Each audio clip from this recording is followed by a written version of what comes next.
In the film, you see that the year is 2001 and you're constantly waiting for 9/11 to take place.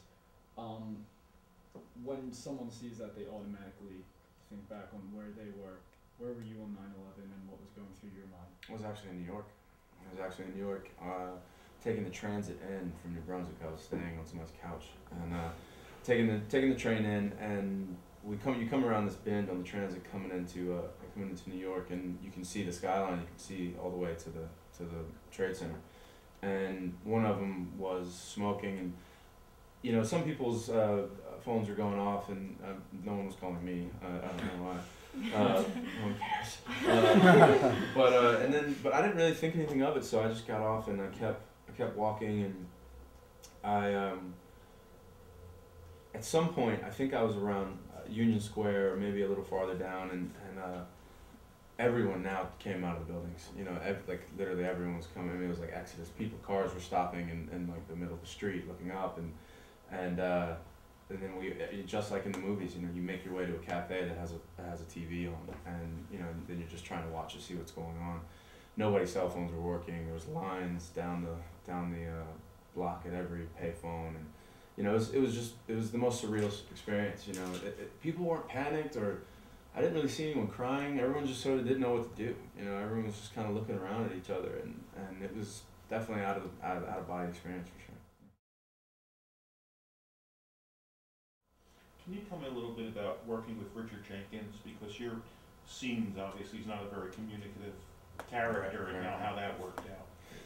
It was really funny. All of our scenes, I did about 3 weeks of the film not knowing what my father was going to act like, because we were trying to get Richard, and his scheduling and schedule, there was conflicts with another thing that he had going on. So I had to make comments and talk about my father, not knowing really how he was going to play it, which is a little floorless feeling. You're just making these statements, and then you're like, oh God, I hope these are accurate.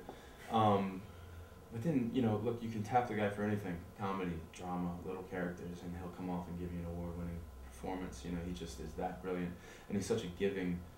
I think that I probably owe a lot of, some of the work that I've done in the movie to him, because especially certain scenes, because he was so just there for me, and in a really emotional scene, or where you'll read it and be like, and so cries, and then you're like, so sort of what it's expected, or not expected, but that it's supposed to be emotional, and you never want to go and be like, I have to cry, I have to cry, I have to cry. You just want to do the scene and go where it takes you. And so we started to do the scene, and we did it a few different ways, and it was going good. And then there was one where I just decided to actually just read the letter and just flat out read it, and that's the one, that's the one where his hand came up, and it just ripped my heart out, and I think he specifically was waiting for the one. Like, I think he's that smart of an actor, he's been doing it for so long that he knew in the one. I think he had a plan, and I think I owe that scene to him. I own a lot of the scenes to him. I think he's just a fantastic actor, and I hope to even just, I don't know, even be a quarter of as talented as he is by the time I get, have as much experience as he's had. That was definitely one of my favorite aspects of the movie, how it wasn't just a love story between you and Amanda, it was also a love story between you and your father. Thank you. Personally, what do you see as the central love story in the film?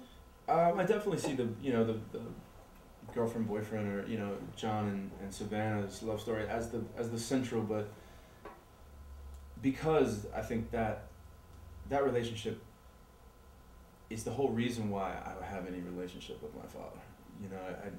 I think that without Savannah and I's relationship, you might not have ever had that, between him and his father. He might have never wrote him the letter. He might have never seen him, before he passed. I could go on and on and on, but I don't think that John had any social skills or any connection to his heart or his feelings before Savannah really came into his life. He didn't have a mother. Obviously, he didn't have a father that could teach him how to love or how to feel, and I think that's why she came into his life, to really sort of the next echelon after the military. He goes in, and I think he goes in the military to find family, to try to become a man, and then this is the next step to become a man. You know, is to learn how to love, learn how to, you know, how to have a relationship.